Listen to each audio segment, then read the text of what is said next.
Hey guys, good afternoon. Happy Thursday. I hope that this day has been amazing so far. I hope that this week has been going by smooth and you're looking forward to a wonderful upcoming weekend. And if you work the weekend, I hope it's a wonderful work week for you. We are going to dive into chapter 12 of Boundaries. And this one was a wonderful chapter because it talks about the very thing that we are on right now. So boundaries and the digital age. Guys, it was a very lengthy chapter, and I felt like a lot of it was because they were sharing personal testimony, and it was nice to look at it from an adult's perspective. And not that I'm not an adult, but just how he was talking about, and when I say he, both of the authors actually spoke in the chapter about their personal relationships with their children, and how they maneuvered through the teenage years.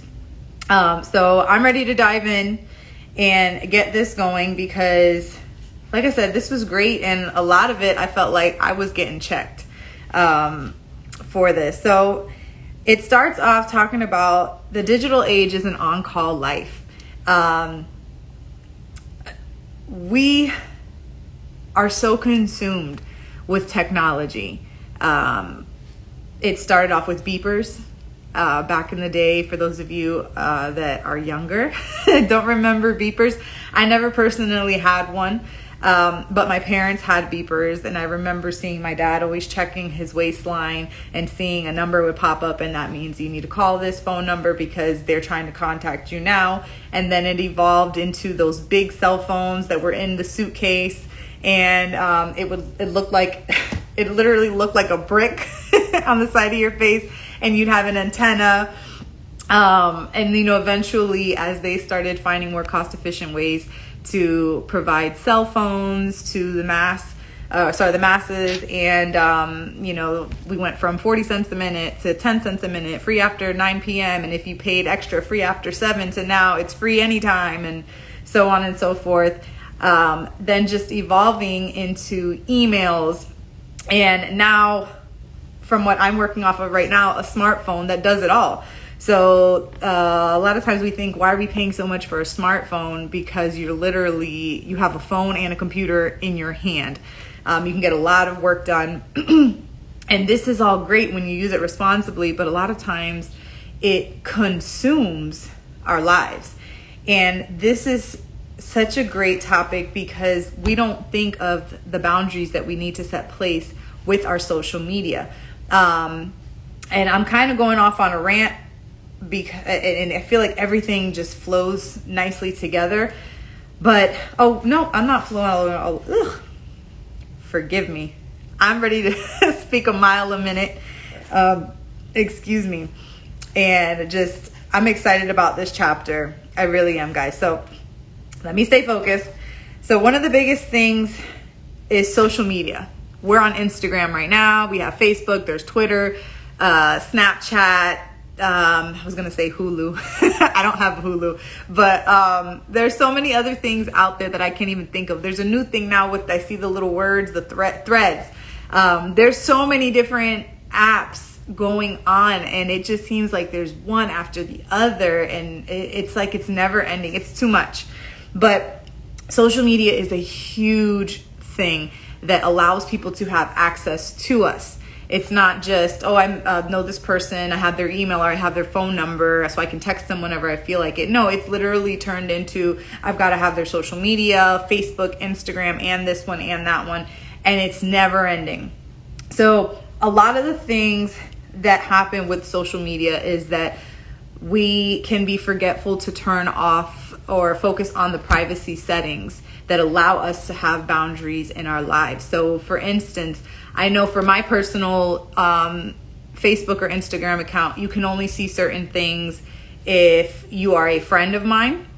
Whereas on this page, it's a public page. I really don't care who sees what here. But I have blocked 2 people on this page because of inappropriate things that have been sent to me that I don't want to deal with and I don't have to deal with. So there are privacy settings We have now, I just saw it now, and I'm noticing it because on my phone, I'm remembering to put do not disturb on my phone when I'm doing things that are of importance.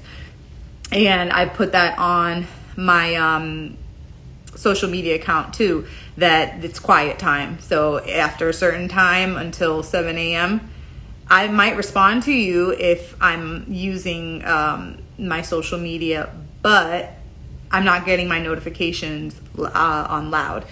And in the book here, it talked about, and it was, like I said, it was an adult talking to their teenager, the social media drama, how schools, when it first started up, and I'm going to take it back to MySpace. So if anybody remembers MySpace, you remember you go on your page and you had a song playing and you were able to put all the cute little backgrounds that matched your song and your profile picture and whatever your little quote of the week was, or whatever it was that you were doing back then. But MySpace was the thing when I was growing up, and I wasn't supposed to have one. So I thought I was slick because my dad, and sorry, this is a little side note, but my dad works in IT. And you would think that would have passed on to me, and not necessarily. But I watched certain things like how to delete the history, not just from the search browser, but how another route. But I wasn't so smart because there's obviously other ways. But I thought I was IP config and do this and that and all whatever other stuff to delete history, because I wasn't supposed to have a MySpace. But I was a teenager too, so. I just remember that stage of my life. And I wasn't doing anything bad with it. I just wanted one because everybody else had one. Whereas in the book here, it was talking about, and I'm sure this was probably more recent, talking about Facebook. He didn't specify, but how the school that his children went to, the principal didn't want them to have any social media because they didn't want to have to deal with the any negative impact that it would take that would take place on a child, and then them bringing it to school. And he didn't agree with it because for him, he's a responsible parent. I'm monitoring my child's activity on online, and this is a way for them to communicate with their extended family. And you are diving into personal matters, and he didn't think that it was right for the principal to try and dictate that. Now, I will say that it was a private school, or sorry, not a private school, but it was a Christian school, which probably more than likely it was a private school. So they have different rules that you have to abide by in order to go there. If not, then you can go to a public school and you can do whatever you want. So there's pros and cons to it, but he did not agree with what the principal was saying because he thought that this is a preparatory stage for when they get to high school, when they get into the real world, how to learn how to have boundaries for something that is advancing and that is going to take place and be here to stay in our lives. So given that, and moving forward with social media being in our lives, not just social media, but the digital age being here to stay, we have to learn how to keep the good in and filter the bad out. And for some of us, it might seem like, that's easy. But a lot of times here with social media, guys, people feel like they have access to us 24/7. And, sometimes you'll hear me say that, you can send me a DM, you can comment below, I'll respond to you. And I'm going to. But the issue with social media in this digital age is that the boundaries aren't always so clear because people feel like, I have them on a friend so I can just contact them whenever. And sometimes you see that, the green button is on, so it shows they're there, so they should be responding to me. And that's a whole other topic, but no, they don't. And we have to really focus on knowing when are appropriate times to actually utilize these things. So as I'm diving in, guys, and I'm looking at my notes to make sure I don't miss anything, I want to just apologize if anything comes off repetitive, because some of the things did seem repetitive with how you can use one tool into a different part of your social media within family, teenagers, whatever. So it does talk about, the present day, like I said, anytime, anywhere versus past. Like in the past, before we had social media, phones, let's go to phones. And sorry guys, I'm a little anxious because I've got I've got a couple of things I need to do after this. And one of them is I really, really want to get a workout in before I pick up my kids, because your girl's been tipping the scale. So it feels, and I really want to make sure that I start dedicating time to that again. Anyway, and I'm a little hungry too, so I'm just going to be honest. I ate breakfast this morning and this is now lunchtime. Anyway, back in the day, when we had house phones, so landlines, guys, let's take it back to landlines. We had to be in a location, and if you're anything like my parents, they would unplug the phone at a certain time, so no calls are coming in at night. But we had to be in a specific place at a specific time, meaning either before we went to work or school, or after we got home from work or school, and right before going to bed. Whereas now, seems like it's a 24/7 access. It went on to talk about how some of the boundaries we can set. And guys, obviously, for example, like I've already said, do not disturb coming on is a fantastic thing. I actually get more work done when I put my do not disturb on. And even though I'll have it on for hours at a time, and every so often I'll go back and check just to make sure my kids' daycare didn't call. I'm not missing out on that. But if I'm really trying to focus on, okay, God told me I need to be working on this, I can't have distractions. I can't be sniffing around on social media, seeing who messaged me, or anything that is outside of trying to do some research for whatever it is that God is calling me to do, or whatever work it is that I need to get done for my business. So it talked about putting them away when you don't need them. I've been getting much better at that, because I used to be one of those that I would sleep, my phone would be on the charger close to my pillow, and that's bad for you guys. Just there's whole articles on that, and I'm not going to go into detail, but turning off during important work time so you can focus and productivity and your tasks get completed, and limit your social media. They have apps now. I finally made the investment to get it done to where things can post at certain times, so that I don't have to be focusing on, I have to go on and I have to do this and that. No, the posts are automatically set up. They go out and it's done. I don't have to be on every single day. I know that I have to go live on Tuesdays. I have to go live on Thursdays. And if there's something else where, okay, the Lord wants me to put something else up, okay, I'll do that. But then other than that, it's like, hey, Eddie, here's the reels.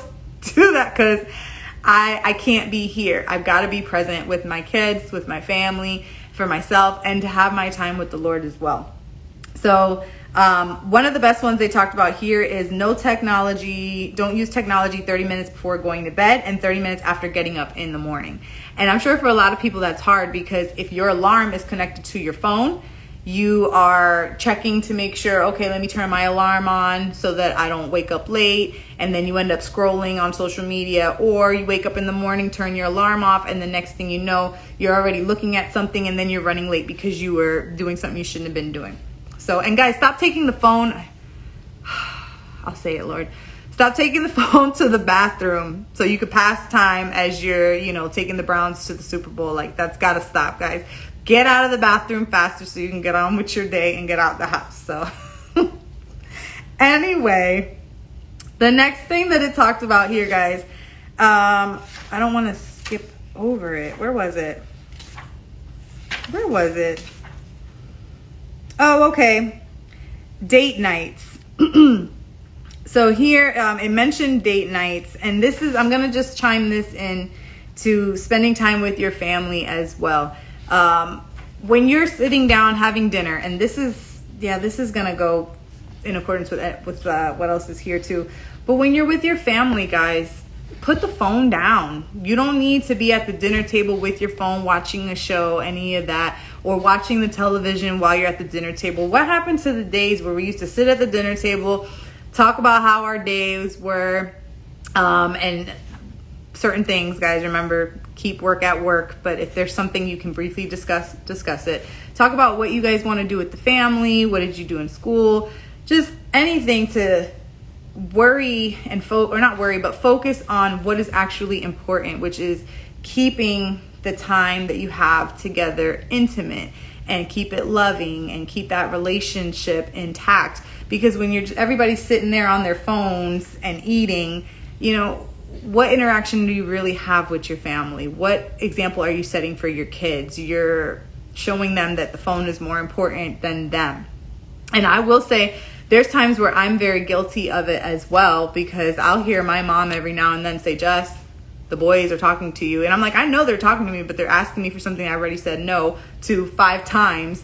And, they're okay. But there's a very good principle they talked about, that keep the phones away at the dinner table. At the table, period. Breakfast, lunch, dinner, you don't need it. If there's something that pops up, hey, I wanted to show you guys this, and you grab your phone to just, hey, look at what I saw or what we could possibly do this weekend, so that it can keep the conversation going. That's one thing. But then once you're done, put the phone away, finish your meal, and then clean up after, do whatever you do, and then you can use your phone after. No worries. I was a little late today too. I didn't want to announce it, but I was just a couple of minutes late. So, I thought that was just such a great thing. And we hear it, we know that, okay, we know we shouldn't be bringing our phones to the table, but how often do we actually put into practice what we know to be true? So they brought up here a section that talked about, are you addicted? And I had to do a check for myself, because I am addicted to my phone. I feel like there was a saying that talked about, you have that constant itch to check your phone, to check your email, text messages every so often. And it's, I don't know what they said it was. They just called it like another hit. They didn't necessarily say what it was. But it's basically a psychological jolt or a reward. So every time we do something on our phone, put it down, and then come back to it a couple minutes later. Oh, I haven't checked. So much time has gone by. I don't know if I may have missed something. And they talk about that later with FOMO. But to actually just know that you don't really need your phone for 24 hours. And I know that sounds harsh nowadays, especially when you have kids. But I like to do that on the weekends, when I know that, okay, during the week when my kids are in school, yeah, my phone is going to be on me. But on the weekend, if I don't have plans with anybody, my phone goes to the side. I don't need to be on my phone, because, yeah, you do need a break from it. So I would suggest that, especially for the weekends, if you don't have any plans with it and your kids are here, they're not away where you have to check on them, just put your phone to the side. If it's not an emergency, you're not going to need it. Then it talked about, there was a big section here that talked about boundaries with teenagers. And I'm not a parent of a teenager, but I will say that the approach that they had here, father talking to his daughter, it was very reasonable, where you are given, you're beginning with earning and improving trust. So the dad he basically explained that the formula to help them with social media at their age is to give them the freedom, which equals responsibility and equals love. So if you keep all of that the same, and you show them that you're going to get as much responsibility as you are able to use well. And if there's something that you feel that you can't do, then we're going to back off from it. Or I don't want to be the one to have to constantly be over your back. That is going to be your job to do, so you can monitor yourself. But if I, as a parent, see that you are not abiding by your own level of responsibility, then I'm going to step in. And a lot of times I think that was great. And I will say, I wasn't a bad teenager. I was a pain in the butt toddler. But as a teenager, I did my work. I hung out with my friends, came home at reasonable times. I never really spent the night at people's houses. My parents knew my friends, and they knew their parents. I was actually a good teenager. At 17, my dad did this. He was great at giving me freedom. Yep, go ahead. You can go see that Radar movie. You can go do this. You can do it. Yep. That's fine. And I started pushing the boundaries a little bit. And then once I turned 18, it was like he wanted to slam shut on, you can't do this, you can't do that. I was like, whoa, sir, hold on. Technically, legally, I'm an adult. And then it was the no. Once you pay bills, then you're truly an adult. But that was just how my dad approached it. But I think that was his way of just trying to not lose the reins of, I'm still your dad. And he went about it a whole different way. But that was his weird way of showing that he loved and he cared. But for the purpose of the book here, their psychologist that wrote the book, the dad was basically showing that you're going to be responsible for your time on social media. If there's an issue, then I'm going to say something to you. And I think that's such a great approach with teenagers. Hopefully parents are as involved with their kids as this guy is. And even though we all may have different opinions on that, to give teenagers the ability that, yes, you can have it, but be careful with it. I know, I don't know much about Snapchat, but from what I have heard about it, your stories and it's probably similar to Instagram, that it's up for 24 hours and then it disappears. I don't know. I've always thought of Snapchat as that's for singles. I don't know how anybody else feels, but just pay attention to what your kids are doing on these social media platforms. And if they take advantage of it, then you can deal with the consequences as necessary with them. So I'm not going to go over every suggestion that they gave, but the suggestions go from pages 222 to 223. And it's just basically encouraging you and your children to have that healthy conversation about what you're doing, how long you're going to be on there, and, reinforcing limits and consequences and knowing the passwords to their emails and things like that. But giving them the trust that, hey, you're giving me this, I'm not going to go on it unless you give me reason to. So that's what that talks about. Let's see. The next thing, like I said, FOMO, I mentioned it earlier. There's a checklist for, the fear of missing out. However, I'm already sure that you guys can figure out that if I'm always checking my phone, that you do have that sense of fear that, I might be missing something. I might have missed a phone call, or, if you, a prime example they gave here was he had went out to dinner with a friend and the friend's wife. And as soon as her phone rang, she picked it up, walked away from the table for a second. And all the phone call was just to confirm her meeting for coffee the next day or something like that. That wasn't necessarily a reason to pick up your phone. You could have listened to the voicemail after or seen the text message after dinner. But it was basically telling us that, set that boundary. You really don't need that. If you're going to go to the restroom, if you're with a friend, I know I've been in the habit of, okay, I'm going to the restroom real quick. I'm just going to take my phone with me. What do I need to take my phone to the bathroom for? You're not doing anything with it. All you do is you take the phone, you put it on the counter, you do your business, you get back up, wash your hands, and then you grab your phone and you go. Did you really spend time on the phone, especially if you're going to a restaurant, with a friend or a family member? Just leave your phone on the table. They can watch it for you. And if you're out with somebody that you can't leave your phone out on the table, then that's a whole other discussion. But there's things here where it's saying that you don't necessarily need to have your devices on you at all times. Some of the restrictions here, or sorry, not restrictions, but the resolutions that they gave, it was to engage with the people that you are with. So when you're physically with those you care about, focus on your interaction with them, how much they mean to you, and how it feels to talk with them. So it's going back to like what I said with bringing the phone to the dinner table and just spending that time with your family. I will say I'm very guilty of it. I do it too, where my kids are mommy, mommy, mommy, mommy, mommy, and my phone's in my hand. And yes, yes, yes, yes. And I'll answer to them, but my phone is still in my hand.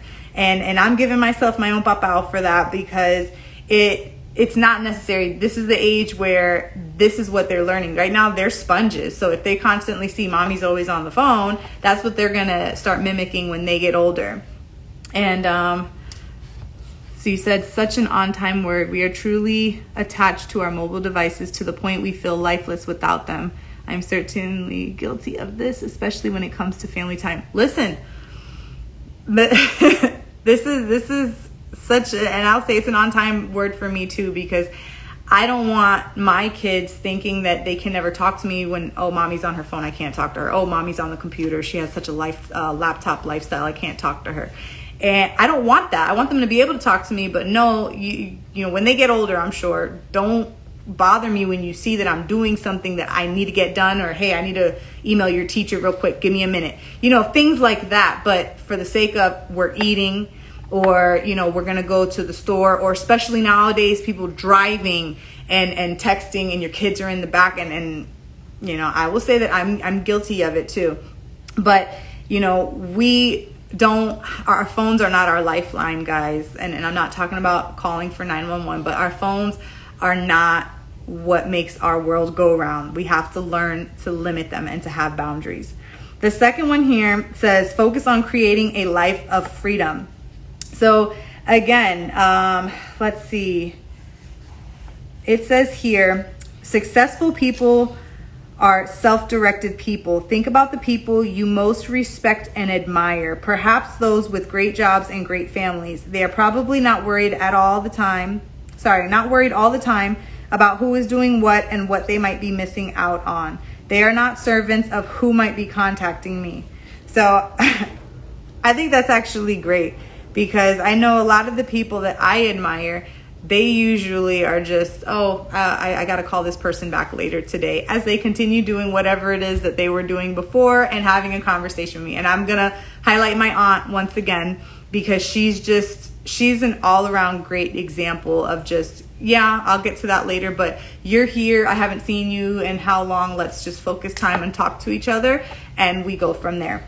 The third thing it talked about here was observe regular non-digital time periods. So we've mentioned this previously, but you simply must have times with zero access to the digital world.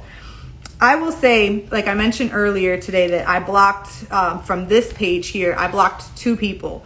And one person in particular was trying to use God as a way to stay connected to me. And I know that might sound weird, but I had a feeling that this person is trying to do more than what they say they're doing, and it feels like this person is a wolf in sheep's clothing. And the person had one time saw that I was on social media late at night, like I said, the green button that went on, and they took it as an opportunity to try and call me, and it was close to midnight, and I'm like, no, there's no reason for you to call me. I didn't answer the phone, and I ended up finding that do not disturb here. But I had to learn that, to tell people that, no, you may not call me at this time. Do not call me or text me at these hours. It's not appropriate. And it went from this person not calling me at that time to sending me inappropriate messages on, through the DM. And just for the sake of, I'm sure you can figure it out, but this person, it was expressing they were interested in dating me. And I was already like, no, God didn't say you're my husband. I'm not interested in you like that. The answer is no. And I need you to understand that you were brought into my life for this purpose, and it needs to stay there. And if you're trying to do more than what I said no to, then I got to cut you. So we have to have these times where people can't contact us. And if they don't respect it, they don't respect your boundaries, you got to cut them loose.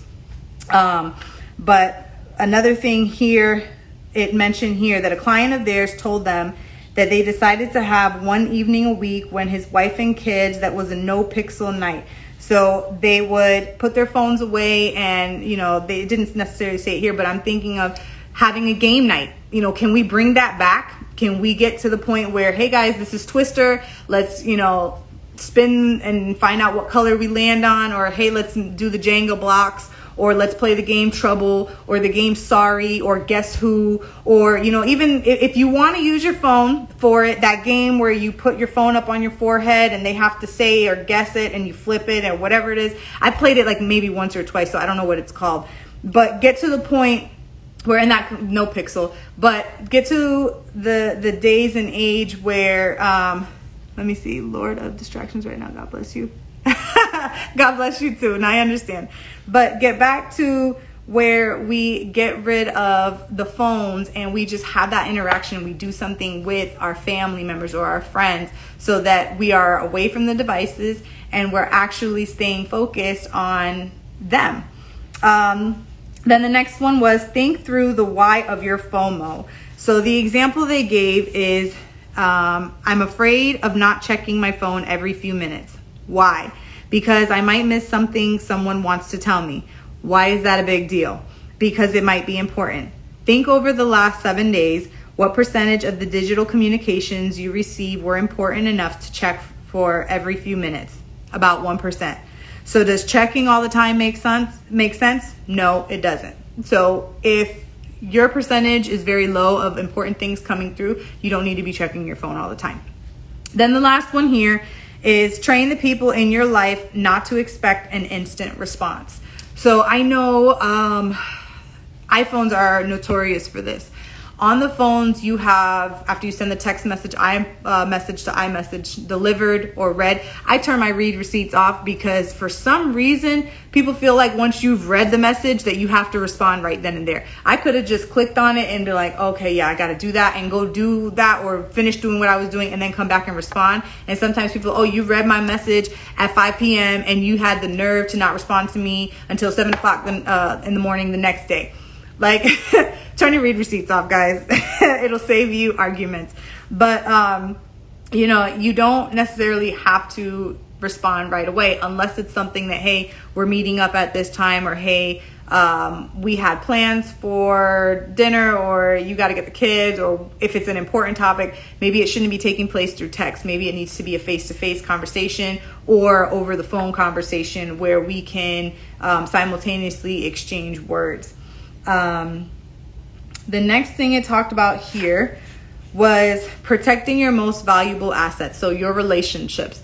Don't let social media, digital, anything digital, phones, television. I never even harped on television. Televisions get in the way of relationships. And I'm giving myself papa right now because I am, and the word addicted is coming through my lips because I feel like the Holy Spirit is saying, yeah, you're addicted. I love the show Suits. I love it. I love it. It is a guilty pleasure of mine. And I'm tired of having to pause it and rewind it because I'm constantly being asked questions as I'm watching it. But then again, I don't need to be spending as much time in front of the TV watching the episode. And, what am I missing out on? Now, there's times where I'm like, all right, y'all need to be going down for a nap. It's the weekend. Let mama enjoy her time. I've had to pause it about 7 times in the last, 2 minutes. Things like that's different. But make sure that your most valuable asset, your relationship, I'm going to talk about my relationship with my sons, is coming as the priority, and, that they value me stopping what I'm doing and talking to them or helping them with whatever it is that they need. It talks about here, intimacy is not a luxury, but a necessity. We were created to have relationships with people, and it is important that we recognize that and that we actually focus on that with the special people that are in our lives. And it says here that intimacy requires multiple levels of information exchange. So let's see, there were a couple of things that they listed here. Like I said, face-to-face conversations. Make sure that when you're having those face-to-face conversations that you don't have something distracting. Put the remote down, put the phone down, close the laptop. Whatever it is that is around you that is keeping you from focusing on that face-to-face conversation, get rid of it. Get rid of it. Look the person in the eye. Why are we not comfortable, having conversations with people in person, looking at them in the eye? Come on, let's get back to that. Video conversation. So even this here, it says much of available information can be exchanged, but only with sight and sound, which is more limited than being in the other person's presence. And one of the advantages of being in the other person's presence is that we can use all 5 sensory receptors. So for instance, I'm going to talk about me and my kids. When my kids are talking to me, I can hold their hands. I have that feeling of, their little innocence in my hands, and them feeling that physical touch that mommy is listening to me. Mommy is comforting me. I can't tell you how many times I hug and kiss my kids to where they're like, okay, that's enough. That's enough. But I love it. So it's like, just use the face-to-face conversations, video conversations, phone conversations, even though it's literally only sound-based. When you're on the phone with someone, put all the other distractions away so you can listen to what they're saying, and so that they can also listen to what you're saying. Email is great for instant communication, especially if you have to send an email late at night or something. It's not gonna bother the other individual, but unless they have their ringers and stuff on now, but that's not a you thing, that's on them. But if you have to get some form of communication out and you have to send an email, that's great. But give it, if you have to, Lord help me say it the way it's going through my mind. If you have to send it, give it the same thought that you would if they were standing in front of you or if you were on the phone with them. Don't be short where it's like, okay, well, what is that person saying? I'm trying to email them back and it's taking too long, the exchange. But if the exchange needs to happen via email, like I said, give it the same thought that you would, but that if you're communicating through email, that it's not something where I need to talk to them now. Like, we have to know the layers of importance versus face-to-face, phone conversation, video, email, text message. That's the next one. And then social media. We're not going to have very important conversations through a text message, especially those long text messages. People, come on now. Let's not do that unless you're doing it for documentation purposes. That's one thing. But to be going back and forth, they have the options now for the audio, so you can sit there and press the button and talk into it and then send it. I love those things. I think that's probably one of the great inventions that they've come out with. And I just started using it maybe like last year or the year before. So maybe I'm a little slow on it, but it is a great thing to have. But use it responsibly, guys. If you need a quick answer or, it's something important, face to face, guys, if you can. Let's see. Oh, that was it for all I took notes on. But I feel like I skipped over something. There was a warning, a biblical warning. Please forgive me. So let's backtrack real quick to, are you addicted? So here it says, what page was that? Come on, Jessica. Wow, all right, Jess. Okay. So here, the Apostle Paul warns us about this happening, talking about being addicted to things. So 1 Corinthians chapter 6, verse 12. I have the right to do anything, but I will not be mastered by anything. So basically, don't be addicted to social media or technology. You know what? Maybe there's a reason why I skipped over it so that I can end it on that note. Thank you, Holy Spirit. All right, y'all. So today was fantastic. I appreciate you coming on. I hope you have a wonderful Thursday. I am going to, I don't know if I'm going to go live tomorrow or if I'm just going to send out a video, but tomorrow's the first day of fall. You guys already know I love fall. I just love the colors. I am going to burgundy, olive green, yellow, mustard yellow, whatever it is. I'm going to fall color you all to death because I just love this season. It's my favorite. And because of that, I'm going to have 2 special colors for the prayer journals and prayer cards just for this season. So for the 3 months. And then we'll be done. We'll do away with it. But I'm going to show you guys tomorrow. I'm sure if you remember from one of the videos I posted in my stories that it was already there. But I am excited to show you guys what I'm doing. And it's just for a short time, guys. But I love you. God bless you. Bible study again this Tuesday at 6:30. We're going to be talking about the 7th fruit of the Spirit. Remember, guys, there's only 9. And after the 9th one, I'm going to have the next devotional out for you guys. So I will, I'm finishing up today. So, that's something I got to work on. But I'm going to be working on having the next devotional set up so that you guys do have access to it at least a week before we start. If not, at least a couple of days. And knowing me, I'm going to say a couple of days. God's still working on me. So have a wonderful day, guys. God bless you. I love you. Take care, and I'll talk to you soon.